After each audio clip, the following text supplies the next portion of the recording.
الحمد لله وكفى والسلام على عباده الذين اصطفى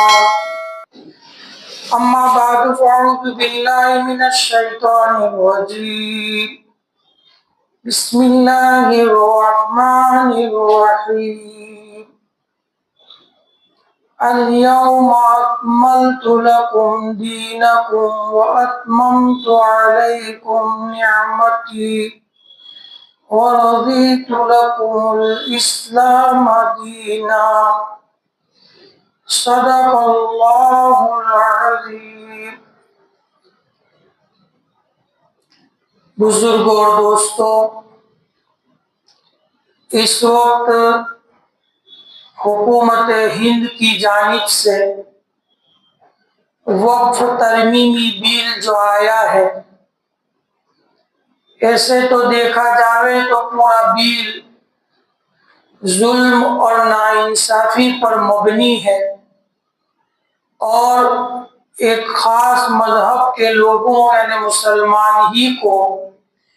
ٹارگیٹ بنا کر اس میں ترمیم کی گئی ہے۔ آج کی اس مجلس میں وہ کیا کیا پہلو ہے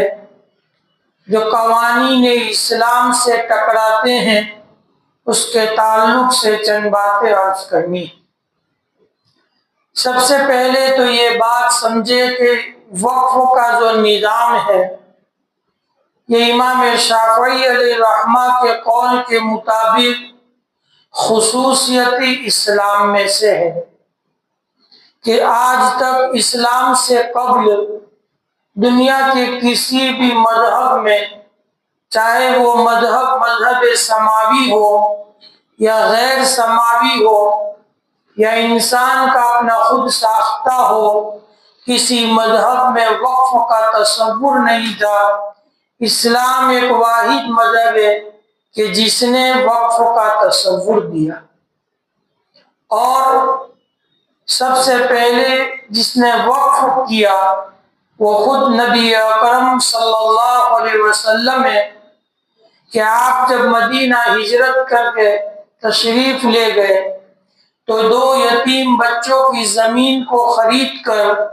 مسجد کی تعمیر کی، جو آج بھی مسجد نبوی کی شکل میں آج بھی موجود ہے۔ اس کے بعد حضرت ابو بکر صدیق رضی اللہ تعالی عنہ، حضرت عمر، حضرت عثمان، حضرت طلحہ، مختلف صحابہ نے مختلف مواقع پر وقف کے سلسلے کو جاری کیا۔ اس ہندوستان کے اندر 1000 سال مغلوں کی حکومت رہی۔ ان مغل حکومتوں کے اندر سب سے پہلے جس نے اس نظام کو قائم کیا وہ شاہ تغلق ہے کہ جس نے وقف کے نظام کو منظم کیا۔ ان کے لیے رجسٹر بنوائے گئے اور اس کی جو رجسٹریاں ہونا شروع ہوئی، یہ انہوں نے سب سے پہلے کام شروع کیا۔ اس کے بعد شاہ شیر سوری کر کے آئے، انہوں نے اور وقف کے نظام کو منظم کیا۔ اس کے بعد عالمگیر علیہ الرحمہ کا زمانہ اور مختلف بادشاہ اور نوابوں کا زمانہ رہا، جنہوں نے ان گنت وقف املاک کو وقف کیا، لیکن سوئے اتفاق 1000 سالہ اسلامی حکومت کے بعد جو زوال آیا اور انگریزوں کا ظالمانہ و جابرانہ تسلط ہوا، تو اس وقت وقف کی جائیداد کو پامال کیا گیا۔ جب مسلمانوں نے بہت زیادہ احتجاج کیا، اس کی مخالفت کی، تو انگریز کے زمانے میں 1923 کے اندر ایک وقف ایکٹ بنایا گیا۔ اب ظاہری بات ہے، ہم تو غلام تھے، وہ جو ہے ہمارے اوپر حاکم تھے۔ انہوں نے جو وقف ایکٹ بنایا، ان میں نہ اسلام کی نہ مسلمانوں کے حقوق کی کوئی رعایت نہیں کی گئی۔ اس کے بعد جب سن 47 میں ہندوستان آزاد ہوا،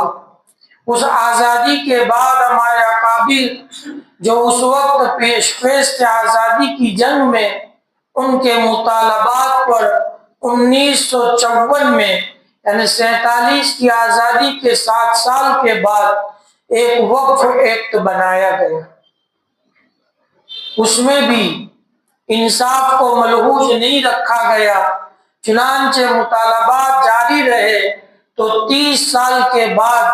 1984 کے اندر 54 میں ہوا، پھر 30 سال کے بعد اس میں ترمیم کی گئی۔ اس میں بھی ہمارے حقوق کو پامال کیا جا رہا تھا، چنانچہ مطالبات اور اس کی طلب باقی رہی تو 1994 کے بعد 95 کے اندر دوبارہ اس میں ترمیم ہوئی۔ اس کے بعد 2010 اور 2013 کے اندر وقف کے قانون میں ترمیم ہوتی رہی۔ سن 2013 میں وقف کا جو ترمیمی بل آیا، اس میں بہت حد تک مسلمانوں کے مطالبات کو سنا گیا اور اس کو عمل میں لانے کی کوشش کی، لیکن کیونکہ بیٹھنے والے اکثر حکمراں وہ لوگ تھے تو اس پر جس طرح انصاف کے ساتھ عمل ہونا چاہیے وہ عمل نہ ہونے کی بنیاد پر ہمارا ظلم اور وہ ستم وہ ہمارے اوپر باقی رہا۔ اس کے بعد یہ سن 2024 میں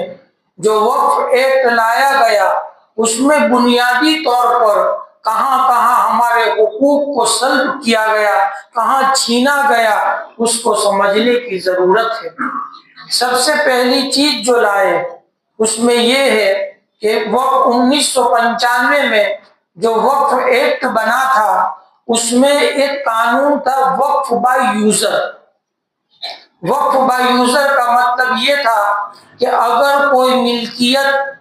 اوقاف کے نام سے چل رہی ہے، جس پر مسجد بنی ہے یا مدرسہ بنا ہوا ہے یا عیدگاہ ہے یا قبرستان ہے یا مسلمان کے کسی مذہبی کام میں استعمال ہو رہا ہے، تو اگر 12 سال یا 15 سال یا 17 سال اگر مسلسل قبضہ ہو تو استعمال کی بنیاد پر اس کو وقف تسلیم کر لیا جاتا تھا۔ اس کو کہا جائے گا وقف بائی یوزر، کہ جس کے ہمارے پاس کوئی دستاویز نہیں ہے۔ ہم جانتے ہیں کہ فلاں صورت کی جامع مسجد ہے، لیکن نہ گورنمنٹ میں اس کی کوئی انٹری ہے، نہ انتظامیہ کے پاس اس کے کاغذات ہے اور نہ کوئی پروف نہیں ہے، لیکن اس ایکٹ میں 1995 کے جو ایکٹ میں ترمیم کی گئی تھی، اس میں وقف بائی یوزر کو بنیاد بنا کر تسلیم کر لیا گیا کہ یہ سارے قوانین جو ہے ملکتیں اوقاف میں تسلیم کر لی جائے گی۔ یہ جو ترمیمی بل آیا اس کے اندر وقف بائی یوزر کو ختم کرنے کی بات کی گئی، لیکن جب یہ بل جیسا کہ سب جانتے ہیں کہ بڑا ہنگامے ہوئے اور اس پر جو دھرنے کرے تو اس کو GPC میں بھیجا گیا، سب جانتے ہیں ان چیزوں کو تو، اور اس کی تقریباً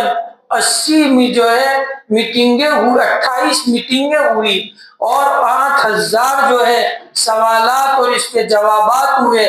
تو NDA حکومت نے، چونکہ ان کے ساتھ نتیش اور وہ بھی ملے ہوئے تھے، تو ان کے پارٹی کے افراد کی رعایت کی بنیاد پر GPC کے جو ہے یہ قانون نافذ کیا کہ ترمیمی بل 2024 سے پہلے جن کو وقف بائی یوزر کے طور پر تسلیم کر لیا گیا ہے وہ اب باقی رکھا جائے گا۔ آئندہ کے اندر اگر کوئی اس طرح کا کوئی ملک ہے کہ جس کو فقط یوز میں آتا ہے، اس کی بنیاد پر ملکیت تسلیم نہیں کی جائے گی۔ یہ GPC کے اندر ان کے پارٹی کے NDA کے جو پارٹس ہیں ان لوگوں کے مطالبات پر انہوں نے یہ کام کیا، لیکن چونکہ نیت میں کھوٹ ہے تو انہوں نے چند ایسے چور راستے کھول کے رکھے ہیں کہ جس کی بنیاد پر اب بھی یہ خطرہ ہے کہ وقف بائی یوزر کے نام پر اگرچہ استثناء کر دیا گیا، لیکن انہوں نے اس طرح کے راستے کھول کے رکھے کہ جس کی بنیاد پر آج بھی وہ اس کے حقدار بن سکتے ہیں۔ ان میں ایک دفعہ انہوں نے یہ بڑھائی، یعنی جی پی سی کے بعد انہوں نے یہ ایک دفعہ یہ بڑھائی ہے کہ اگر کسی مذہبی مقامات کے بعد میں اختلاف ہوا، تنازع پیدا ہوا دو قوموں کے بیچ میں، تو پھر ایسی صورت کے اندر ضلع میجسٹریٹ کے پاس جائے گا اور وہ پھر اس کا ڈیسیژن دے گا۔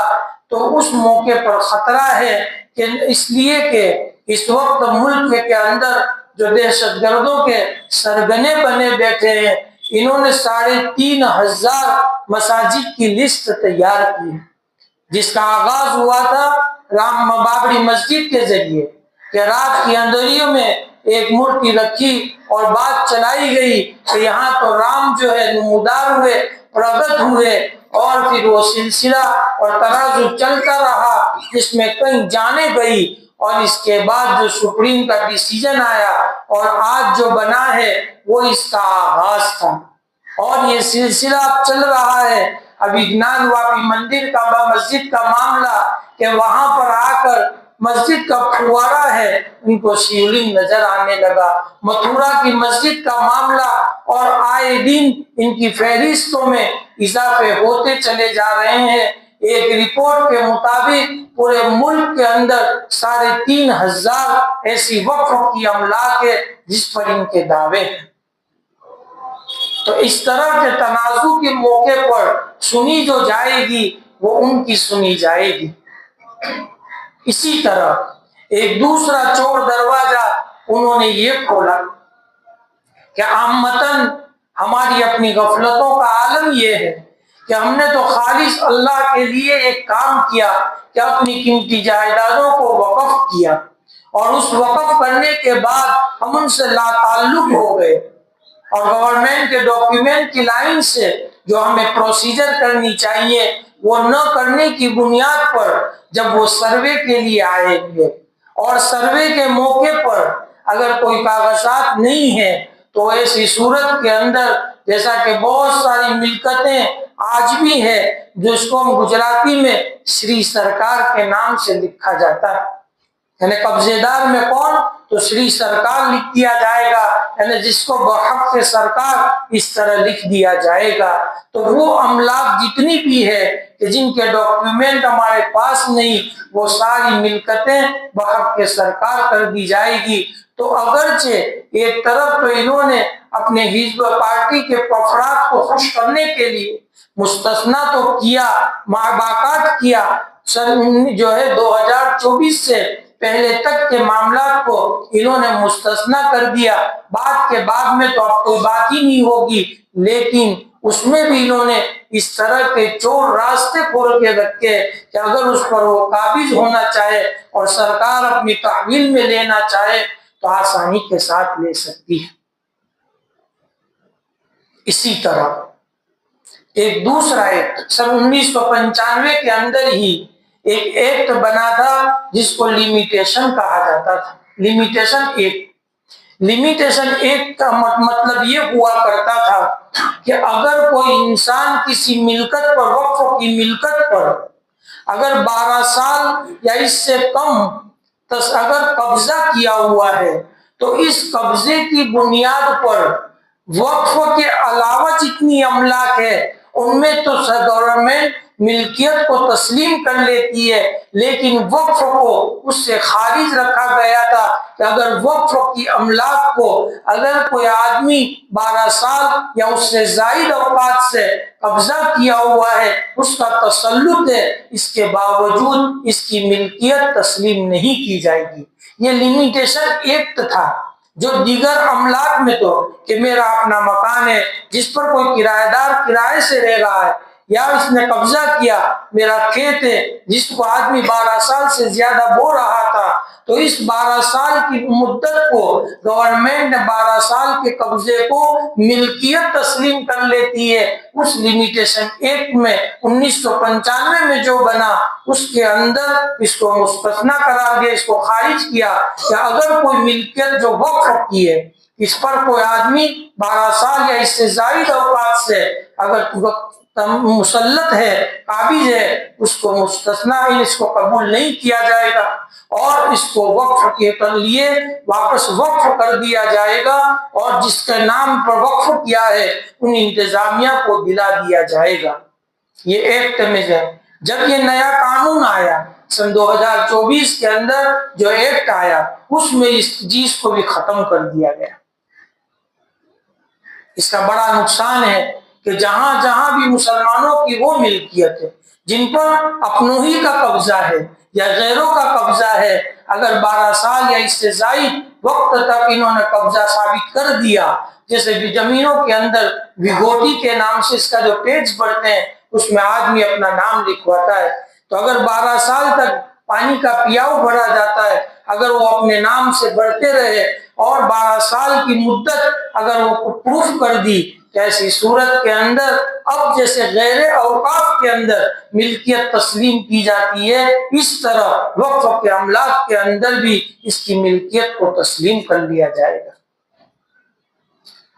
حالانکہ یہ ایکٹ تھا جس کو جو ہے خارج کیا اس حکومت نے، اس سے بات واضح ہوتی ہے کہ ان کی نیتیں بہت صاف ستھری نہیں ہے۔ نام چاہے جو بھی دے دیا جاوے، لیکن حقیقت یہ ہے کہ مسلمانوں کی جو ملکیتیں ہیں ان پر ایک ناجائز قبضہ کرنا چاہتے ہیں، اس لیے اس طریقے سے ایسی چیزیں لاتے ہیں۔ اسی طرح اس وقف کے قانون کے اندر 40 ترمیمیں ٹوٹل کی گئی ہے۔ وہ ٹوٹل پورا جو بل ترمیمی بل لایا گیا اس میں ٹوٹل 40 ترمیمیں کی گئی ہے۔ ان 40 ترمیموں میں ایک ترمیم یہ بھی کی گئی کہ میں اپنی زمین کا جو اپنے وقف کرتا ہوں تو شریعت تو یہ مجھے اختیار دیتی ہے کہ میں جس چیز کے لیے وقف کروں اس کو مجھے اختیار ہے۔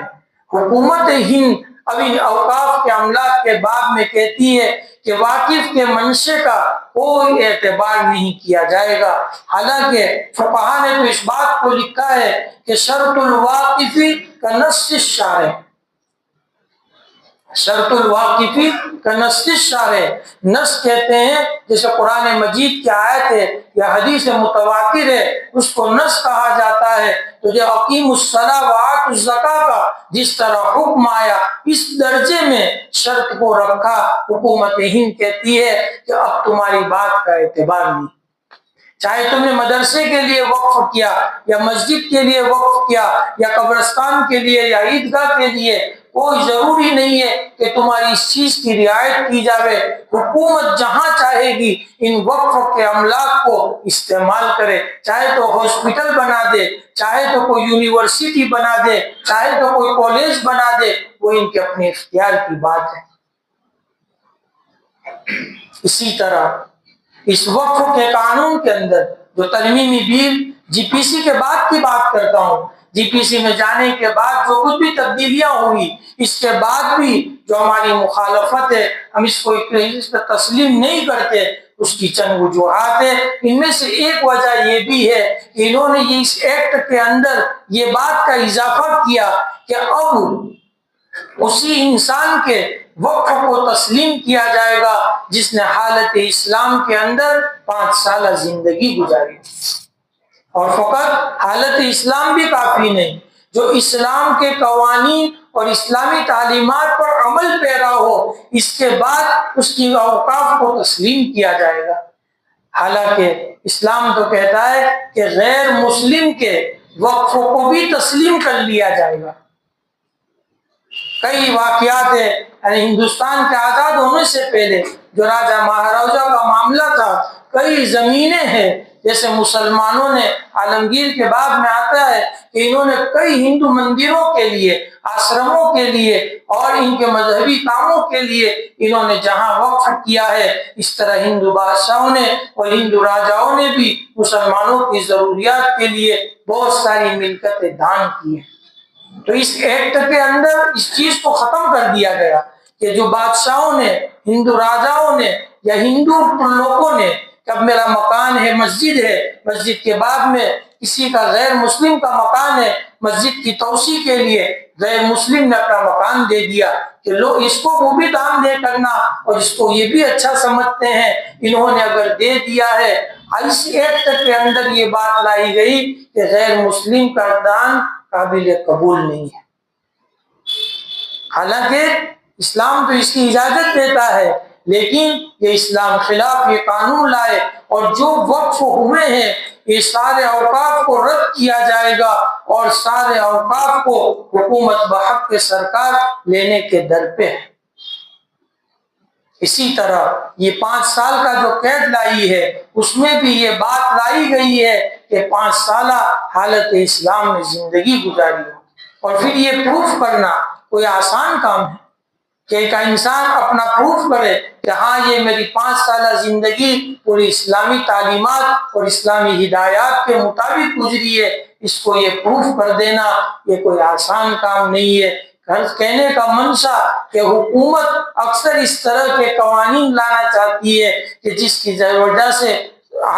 پکچر جو پیش کرتے ہیں وہ پکچر تو ایسا کہ جس میں مسلمانوں کی حمایت نظر آوے، لیکن پس پردہ جو انہوں نے شکیں چھوٹی چھوٹی بڑھائی ان شکوں کے ذریعے سے آدمی جو ہے مسلسل اوقاف سے محروم ہو جائے گا۔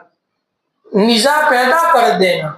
ہم اخبار میں آئے دن دیکھتے ہیں کسی درگاہ پہ گئے اور بھگوا جھنڈا لہرا دیا، گاڑ دیا، ایک اختلاف کھڑا ہو گیا، اب جاؤ مسئلہ کورٹ میں، بلا دعویٰ بلا ثبوت کچھ نہیں، اور ایک کام کر دیا اب معاملہ کورٹ میں جائے گا، پھر کورٹ آستھاؤں کی بنیاد پر آئندہ ڈیسیژنیں دے گی۔ اس لیے میرے دوستو اس کی جو مخالفت کی جا رہی ہے اس کو سمجھنے کی ضرورت ہے کہ آخر اس ترمیمی بل میں ایسا تو کیا لایا گیا، اور یہ سراسر جھوٹ اور پروپیگنڈا کیا جا رہا ہے۔ جیسے ایک بات اخبار میں بہت چلائی گئی کہ ہندوستان کے اندر سب سے زیادہ اگر جن کے پاس املاک ہیں، ملکیتیں ہیں، تو تیسرے نمبر پر مسلمان اوقاف ہیں۔ یہ جھوٹ ہے۔ خالی تامل ناڈو اور آندھرا پردیش کی میں بات کروں تو ان کے پاس 9,000 لاکھ ایکڑ زمین ان کے پاس وقف کی ہے۔ ہندو وقف ایکٹ جو بنا، اس ہندو وقف ایکٹ کے اندر خالی 2 اسٹیٹ کی بات کرتا ہوں، آندھرا پردیش اور تامل ناڈو، ان 2 کی جگہ کی زمین کی جو تعداد وہ 9,000 لاکھ ایکڑ زمین جو ہے ان دونوں لوگوں کے پاس ہے۔ اور مسلمانوں کے اوقاف کی ہم ملکت کتنی ہے؟ تو خود سچر کمیٹی نے جب مسلمانوں کی پکچر کو سامنے پیش کیا کہ مسلمان تعلیم کے اعتبار سے کتنا پیچھے ہے، کتنا بچھڑا ہوا ہے، اور املاک کے باب میں بھی، تو انہوں نے جو مقدار بتائی وہ خالی 8,60,000 پورے ملک لیول پر، 8,60,000 جو ہے یہ ملک لیول پر اتنے ایکڑ زمین مسلمانوں کے پاس ہے۔ تو یہ جھوٹ ہے جو چلایا جا رہا ہے کہ مسلمانوں کے پاس اتنی زیادہ وقف کی املاک ہے۔ حقیقت میں دیکھا جاوے تو جیسے جینوں کے پاس یہ دگمبر اور شویتمبر جو 2 طبقے جینوں کے اندر ہے، ان کے اپنے مذہبی بنیادات ہے، ان دونوں کے پاس بھی تقریباً 9,000 لاکھ جو ہے ایکڑ زمین ان کے پاس موجود ہے۔ اور آپ کو اندازہ ہو کہ چند دنوں پہلے جب یہ معاملہ ہوا کہ پی سی کا قلم اور بل پاس ہوا تو RSS کا جو صحافت پہ پیپر نکلتا ہے اس کے اندر اس بات کی طرف اشارہ کیا گیا کہ اس کے علاوہ ان کے پاس بھی اتنی زمینیں ہیں، اگرچہ وہ داؤدی بوہرے تھے ان کا یہ لائے۔ کہنے کا حاصل یہ ہے کہ ایک تو جھوٹ ہے جو چلایا جا رہا ہے کہ مسلمانوں کے پاس اتنی زیادہ املاک ہے۔ اسی طرح دوسرا ایک جھوٹ جو چلایا جا رہا ہے وہ یہ کہ وقف بورڈ جو ہے مختار کل ہے، وقف بورڈ جس کو چاہے وہ اس کو جو ہے وقف کی املاک کو ظاہر کر دے، یہ ایک جھوٹ ہے۔ حالانکہ وقف بورڈ کا پاس اگر دیکھا جائے تو اپنی پرسنل تو ان کے آفس بھی نہیں ہے۔ میں گجرات کی بات کروں، سن 97 کے اندر گجرات کے اندر وقف بورڈ بنا، اس سے پہلے تو وقف بورڈ کا تصور بھی نہیں تھا۔ سن 1997 کی بات کرتا ہوں، 1997 کے اندر وقف بورڈ بنا اور 2002 کے اندر آتش نظر ہو گیا، پورے آگ میں اس کو جلا کے خاک کر دیا گیا۔ ان کی آفس کے اپنے ٹھکانے نہیں ہے، وہ کہتے ہیں کہ سب سے بڑے املاک کے مالک ہے، حالانکہ وقف بورڈ کی اپنی پرسنل کوئی ملکت نہیں ہے۔ اگر یہ مسجد ہے تو یہ محلے کی یا اس بستی کی مسجد ہے، اگر اس کو کچھ اوقاف ہے تو اس مسجد کے اوقاف ہے، اگرچہ مینیج وقف بورڈ کرے وہ ایک علیحدہ بات ہے۔ جس کو میں کہا کرتا ہوں کہ ایک انسان کو ملکیت جو ہوتی ہے وہ ایک تو ملکیت جو ہوتی ہے وہ مالکانہ ہوتی ہے اور ایک ملکانہ ہوتی ہے۔ انتظاماً ایک متولی کے پاس مسجد کا فنڈ ہے تو وہ فنڈ وہ ملکانہ ہے، اس کے ذریعے سے وہ انتظام چلاتا ہے، اس کا مطلب یہ نہیں ہے کہ وہ اس کا مالک ہے۔ تو ملکانہ تو قبضہ کہہ سکتے ہیں، مالکانہ وقف بورڈ کا کوئی قبضہ نہیں۔ اور دکھ اس بات کا ہے کہ یہ امتیاز بڑھتا جا رہا ہے۔ یہ ترمیمی بل جو لایا گیا، حالانکہ جو میں نے ابھی ابتدا میں بتایا کہ وقف بائی یوزر اور لمیٹیشن کا جو ہے قاعدہ لایا گیا اور اس کے ذریعے سے ہماری املاک کو ہڑپنے کی جو کوشش ہے، حالانکہ یہ ایکٹ ہندو ایکٹ بھی ہے۔ ہندو ایکٹ کے اندر، اسی طرح سکھوں کے اندر، جینوں کے اندر اور دیگر ہندو جو برادران وطن ہے ان تمام کے یہاں مختلف ایکٹ بنے ہیں۔ آج بھی ہندو مذہب کے اندر وقف بائی یوزر کو قابل قبول کیا گیا ہے۔ اسی طرح جینوں کے اندر اور سکھوں کے اندر، بدھسٹوں کے اندر، ان کے وہاں پر بھی جو وقف ایکٹ بنا ہوا ہے ان وقف ایکٹ کے اندر بھی وقف بائی یوزر کو فالو کیا گیا اور ترمیمی بل لانے کے بعد مسلمانوں کو تو خارج کیا گیا اور ان کے لیے آج بھی قابل قبول ہے۔ اسی طرح لمیٹیشن کا جو قاعدہ لائے جو ہے لمیٹیشن جو دفعہ 107 ہے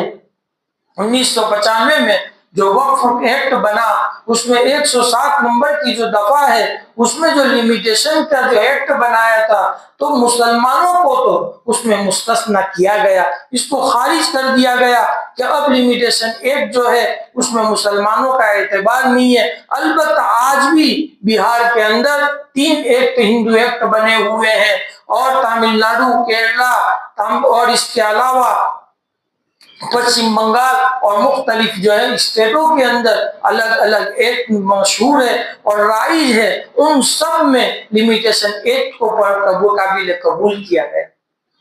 تو آخر یہ کیا بات ہے کہ جس کی بنیاد پر ہمارے ساتھ اس طرح کا معاملہ ہے؟ اصل تو رونا اس بات پر ہے کہ حکومت اپنے طور پر جو کر رہی ہے وہ تو اپنی جگہ پر ہے، ان کے ساتھ تو ہم اسلام کی اور مسلمانوں کی ہمدردی کی کوئی توقع نہیں رکھ سکتے، لیکن ہمیں اس پہلو پر بھی ایک نظر کرنے کی ضرورت ہے کہ آخر جب ہمارا ایمان ہے، ہمارا یہ عقیدہ ہے کہ اللہ کی مرضی کے بغیر درخت کا ایک پتا بھی نہیں ہل سکتا، تو حکومت ہند نے اتنے بڑے سخت قانون کو ہمارے خلاف جو ہے نچلی جو سنسد میں بھی، راج سبھا میں بھی اس کو پاس کر لیا اور جو ہے صدر جمہوریہ کا دستخط بننے کی بنیاد پر اب تو اس کے قانون کی حیثیت بھی بن گئی۔ تو آخر یہ سب اللہ کی مرضی کے بغیر ہوا۔ ہمیں اس پہلو پر سوچنے کی ضرورت ہے کہ کیا ہم تو مجرم نہیں ہیں؟ اس شہر کی بات کرتا ہوں، اس شہر کے اندر ایک مسجد میں بات کے لیے گیا، وہاں مجھے کہا گیا کہ اعلان تم کو کرنا ہے، کس چیز کا؟ 2.25 لاکھ روپیہ ٹیکس باقی ہے نگر پالیکا کا، میونسپلٹی کا، ہم نے قرض لے کر ادا کر دیا، اب لیکن وہ قرض کی وصولیابی کرنی ہے، اس لیے ذرا سا تمہیں اعلان کر دینا۔ میں نے پہلا سوال کیا کہ مسجد پر تو کوئی ٹیکس ہی نہیں ہوتا، آج تم نے کیسے ٹیکس کی بات کی؟ تو اصل بتایا کہ آج تک وہ مسجد جس نام پر پلاٹ خریدے گئے تھے آج بھی اسی ناموں پر چل رہی ہے، اور اسی کے نام پر پرمیشن اور اسی کے نام پر آج بھی عمارت، حالانکہ وہ اتنی بڑی مسجد ہے کہ میں سمجھتا ہوں کہ 2 سے 3 ہزار مصلی اس میں جمعہ کو نماز پڑھتے ہیں، اتنی بڑی مسجد اور ایک ہر پارٹی کے نام پر چل رہی ہے۔ اس طرح ہمارے کئی بھائی ایسے ہیں کہ جن کے پاس 5-5 روپیہ 10-10 روپے کرایوں پر ہماری مسجدوں اور مدرسے کی ملکتیں ہم قابض بن کے بیٹھے، کیا کہ ہم اس کے مجرم نہیں ہیں؟ اگر ہم حکومت کو مجرم قرار دیتے ہیں، یقیناً وہ مجرم ہے، تو لیکن ہمیں سمجھنے کی بھی ضرورت ہے کہ کہیں ہمارا پاپ اور ہمارا جرم کہیں تو اس قانون کے لانے کا سبب تو نہیں بنا۔ اللہ کی مرضی کے بغیر کچھ نہیں ہوتا۔ جب یہ ہمارا ایمان ہے تو ہم اپنے اوقاف کے املاک کے باب میں جس پر ہم ناجائز قبضہ کر کے گئے، بھوپال شہر کو تو سب جانتے ہیں، بھوپال شہر کی وقف کی املاک اتنی بڑی ہے کہ ان وقف کے املاک پر پورا جو ہے ایک ویدھان سبھا کا جو چناؤ ہوتا ہے اس چناؤ کا پورا ایریا یعنی ایک سیٹ بن جاوے، اتنی بڑی وقف کی املاک پر ان پولیٹیشینوں نے جو مسلمان ہیں اپنی سیٹ کی حفاظت کے لیے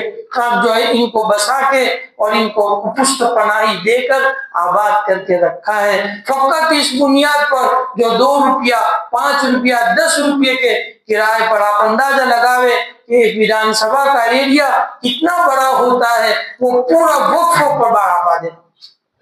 بھوپال جیسے شہر کی بات کرتا ہوں، یہ تو ایک مثال دیتا ہوں، ورنہ اگر اسی صورت شہر کے اندر ہم تلاش کریں تو ہر 100 میں سے 70 ایسی مسجدیں، عیدگاہیں اور جیسے قبرستان اور جو ہے